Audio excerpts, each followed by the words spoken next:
Boa noite. Meu nome é Carlos Augusto, professor de Bruno, sou escritor, ilustrador e todo mundo me conhece por Cadu. E hoje eu vou conversar com vocês, né, sobre o principal tema, né, a temática desse evento TEDx que a gente está hoje aqui reunido, que é que the universe is a puzzle, né, o universo é um quebra-cabeças. Ele realmente é. É fantástico quando a gente para para ver, né, pode passar. Quando a gente para para ver tudo de misterioso e de fantástico que tem no universo. A biologia está sempre nos oferecendo mistérios e as respostas estão todas lá para serem encontradas. A mesma coisa com a química, que também tem seus vários mistérios e todas as suas respostas estão lá para serem encontradas.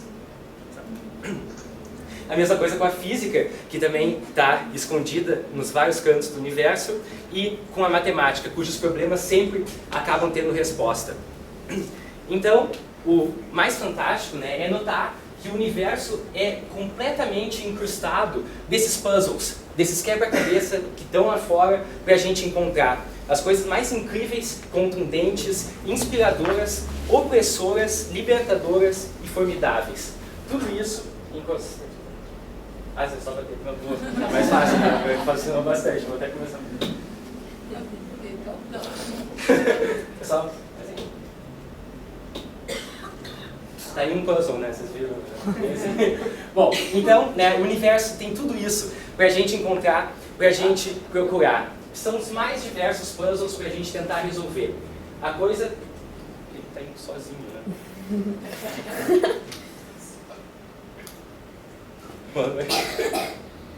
Bom, então o universo, né, ele é cheio desses quebra-cabeças, desses puzzles para a gente encontrar e tentar desvendar. A coisa mais interessante, porém, é que a gente fala pouco do processo que a gente chega à resposta desses quebra-cabeças, tanto da ciência, da biologia, da química, da física, quanto da matemática, de tudo que se faz na humanidade. E muitas vezes esse processo ele é incrivelmente imperfeito e nasce do acaso, do acidente. E muitas vezes vem exatamente da quantidade de criatividade que a gente está disposto a colocar nele para conseguir alcançar a sua resposta.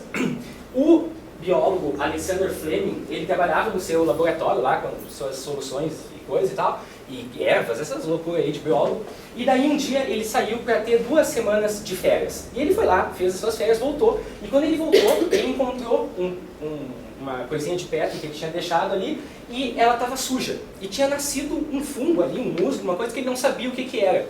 E daí, antes de lavar, ele teve a ideia de pegar e dar uma olhada no microscópio. O que é isso daqui que está nascendo na minha plaquinha de Petri? E ele olhou e ele descobriu que onde tinha aquele musgo, as bactérias não estavam se reproduzindo. A fórmula daquele musgo é essa daqui, é a penicilina. Então, nasceu completamente do acaso. A descoberta da penicilina se deu porque o Alexander Fleming era um pouco relaxado com as suas placas de Petri. Pode passar. A mesma coisa o Henry Becquerel. Ele trabalhava com raios-x. E ele estava fazendo alguns estudos para descobrir novas maneiras de fazer as suas radiografias. E daí ele estava num dia e ele achava que tinha alguma coisa a ver com luz. Ele achava que para conseguir fazer um raio-x bem bom ele precisava ter luz. Só que aquele dia estava muito nublado. E daí ele decidiu, vou guardar minhas coisas, estou estressado, vou para casa. E daí ele guardou um pedacinho de uma pedra, que ele não sabia o que era, no meio de um dos papéis. E ele deixou, guardou, passou uns 2, 3 dias e o sol voltou. E ele voltou daí aos apetrechos dele, às ferramentas de trabalho dele, e descobriu que onde ele tinha guardado aquela pedra, tinha ocorrido a exposição. O raio-x tinha acontecido já ali. Aquele era um pedaço de urânio. E ele descobriu, ali foi a primeira descoberta que a humanidade fez sobre a radioatividade. Então, mais uma vez, um acidente. Todo mundo já ouviu falar também sobre o Isaac Newton Apple, né? Tipo, o Apple do Isaac Newton, não já ouviu falar, ele está embaixo de uma árvore caindo nele, né? Então é super interessante ver que muitas vezes esses puzzles fantásticos e desafiadores do universo nascem, a resposta deles vem do acaso, do acidente, uma coisa que não é pensada. O Kevin Dunbar, que é um psicólogo, ele estima que entre 30% e 50% de todas as descobertas científicas feitas até hoje tenham nascido do acaso. Tenham nascido de alguém que não sabia muito bem o que estava fazendo, mas fez mesmo assim.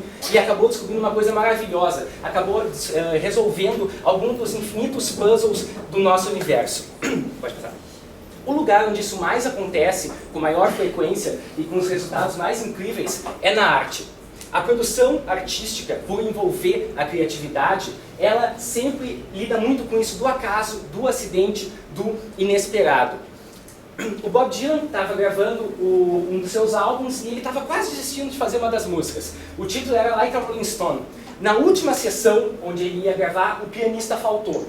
E o pianista reserva fez tudo errado. Ele errou o tempo da música, ele tocou as notas erradas, e esta é a versão que acabou no álbum do Bob Dylan, do Like a Rolling Stone, que, segundo a revista Rolling Stone, né, é tipo a melhor música de todos os tempos. E por que ela é tão boa? Porque ela é única. Porque ela nasceu do acidente, ela nasceu desse processo criativo, caótico, que não tem como a gente segurar, não tem como a gente controlar. Outro exemplo, o Neil Gaiman estava escrevendo uma carta para um amigo dele e foi escrever sobre Caroline, e acabou escrevendo errado, escreveu Coraline. E daí nasceu a ideia de um dos livros dele, Coraline, que foi um dos seus best-sellers. Pode passar.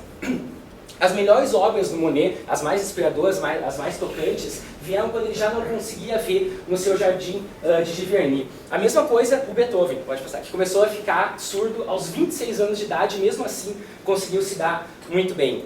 E isso é a coisa mais fantástica da arte. Ela pode ser feita de várias maneiras, das maneiras mais acidentais, mais caóticas, e o processo é completamente imprevisível. E o resultado, muitas vezes, é maravilhoso. E uma das maravilhas da arte é que não tem resposta certa. Pode pegar e desenhar a figura humana como Leonardo da Vinci, ou como Picasso, ou como Walt Disney, ou como Charles Schulz, ou como o Pendleton Ward, criador do Hora de Aventura. Então é interessante ver todos esses desenhos aqui, que é tudo arte, é tudo muito legal, é tudo muito bonito, muito criativo, e está tudo certo. Porque a arte funciona assim, né? Então, uma coisa que eu nunca consigo falar o bastante, que eu acho super importante de ressaltar, é da importância da gente fazer arte, da gente se permitir, da gente se dar o trabalho de passar um pouco por esse processo criativo caótico e fazer um pouco de arte, seja uma música, um filme, uma poesia, qualquer coisa, né? Porque daí, seja como profissão, como hobby, como terapia, porque daí a gente vai aprender a começar a lidar com esse processo do acidente, do caos, de fazer um erro, mas de encontrar no erro uma possibilidade, a manipular o acaso, a se adaptar ao inesperado e a superar o medo, e principalmente o trauma do fracasso. Eu comecei a escrever livros e ilustrá-los há 11 anos, né? E é o que eu tenho feito desde então. Eu faço palestras em escolas e tal, e uma vez eu estava numa palestra, e depois da palestra um menino comprou um livro e veio para autografar. E daí eu fui autografar, como eu também faço ilustração, e perguntei para ele, o que tu quer que eu desenhe, né? Que eu sempre desenho nos livros.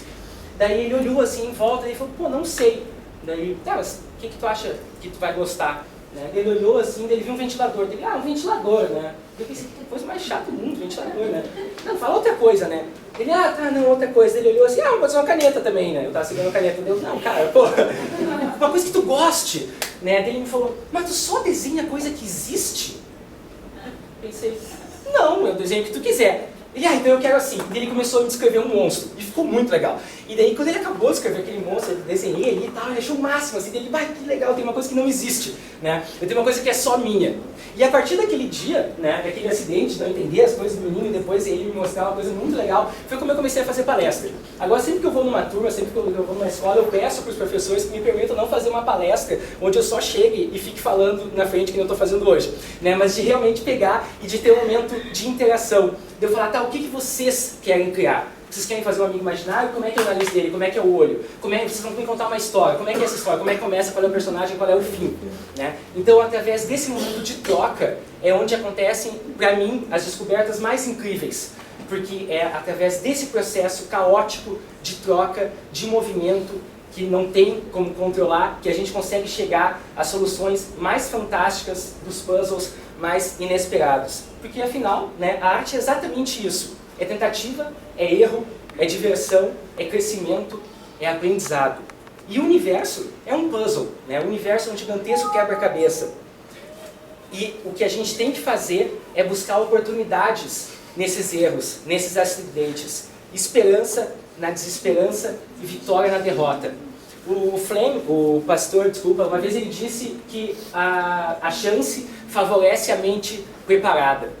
E eu acredito que o melhor jeito de preparar as nossas mentes para o erro, para transformar esse erro numa vitória, é fazendo arte. Então, muito obrigado.